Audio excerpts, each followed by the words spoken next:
आप आए हो और यहाँ नहीं, हर तरफ आंदोलन हो रहा है, क्योंकि अब आपको लगा कि हमारी बेटियों के साथ जो हो रहा है, स्पेशली उत्तराखंड की बेटियों के साथ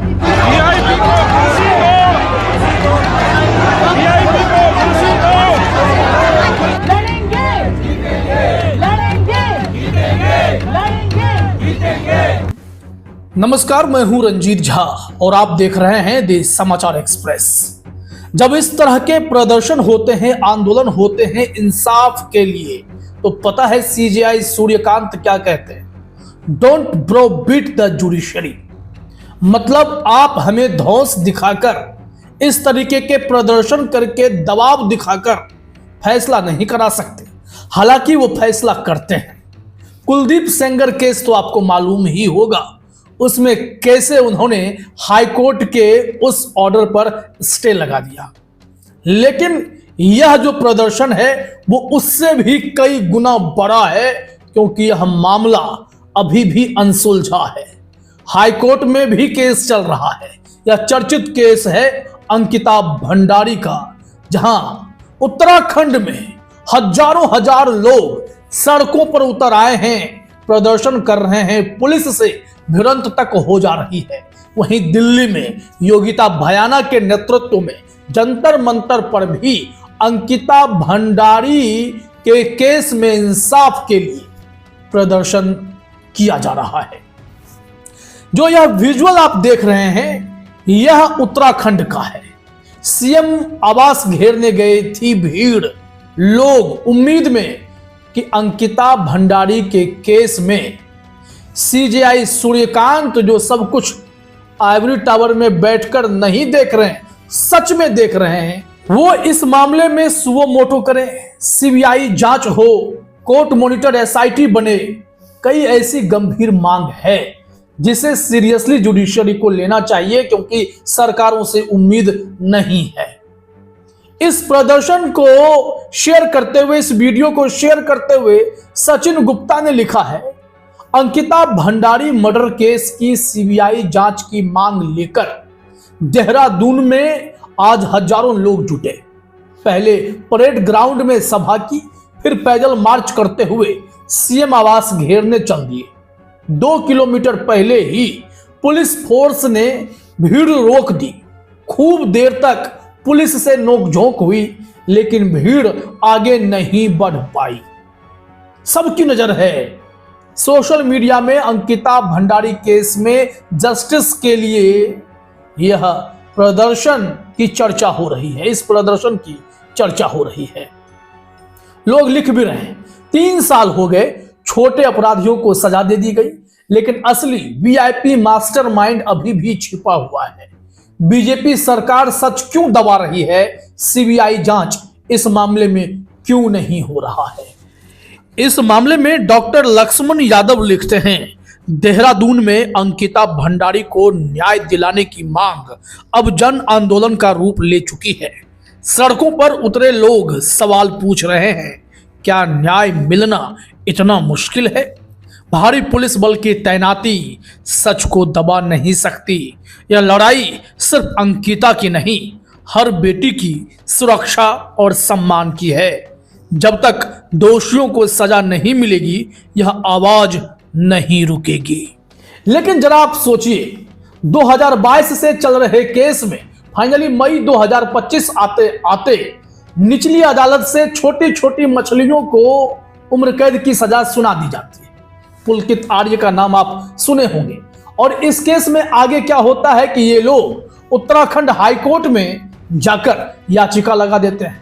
बहस चल रही है, सुनवाई हो रही है, लेकिन कोई फैसला अब तक आया नहीं है कि उनके उम्र कैद की सजा बरकरार रहेगी या फिर दिल्ली हाईकोर्ट के जजों की तरह उत्तराखंड हाईकोर्ट से भी कोई चमत्कार हो जाएगा।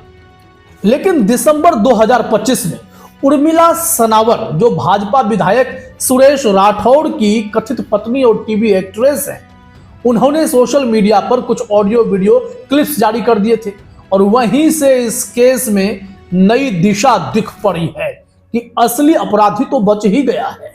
कौन था वो वीआईपी?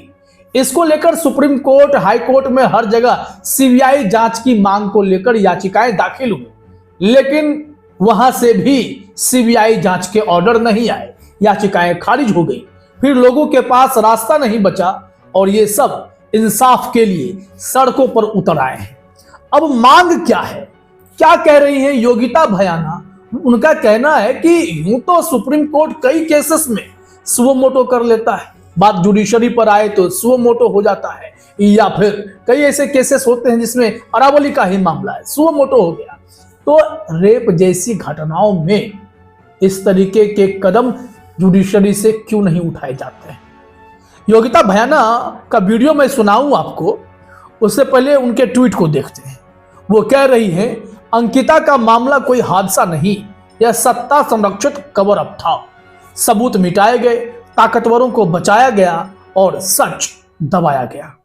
मांग साफ है, कोर्ट निगरानी में एसआईटी जांच हो, सबूत नष्ट करने वालों पर सख्त कार्रवाई हो, वीवीआईपी का नाम सार्वजनिक हो। जब तक इंसाफ नहीं, संघर्ष जारी। Justice for Ankita Bhandari. अब जरा सुन लीजिए वो क्या कह रही हैं, यह भी जरूरी है जानना।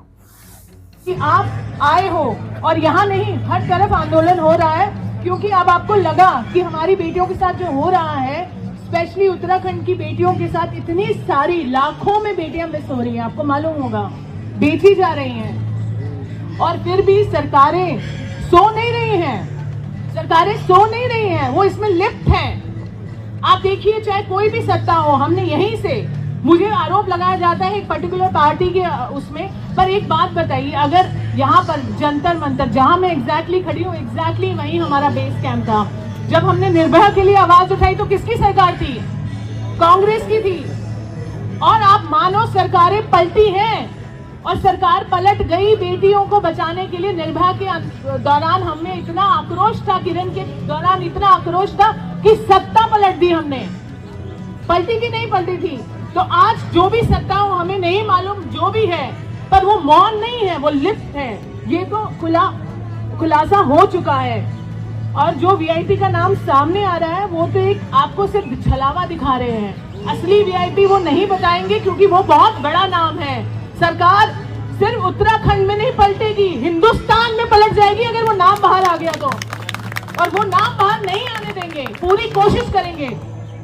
पर मुझे इतनी उम्मीद है आप लोगों से, क्योंकि जिस तरह से आप लड़ रहे हो ना उत्तराखंड के लोग, मेरा शत शत नमन है। तो सुन लिया आपने।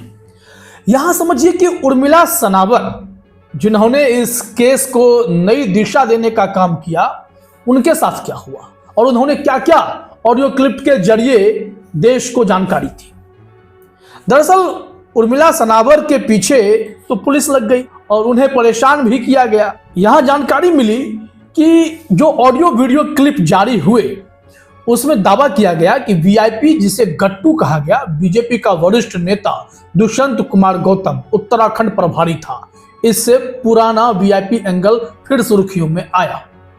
पुलिस का बयान फिर इस केस में आता है कि हरिद्वार एसपी कहने लगते हैं कि इस जांच में कोई वीआईपी शामिल नहीं पाया गया।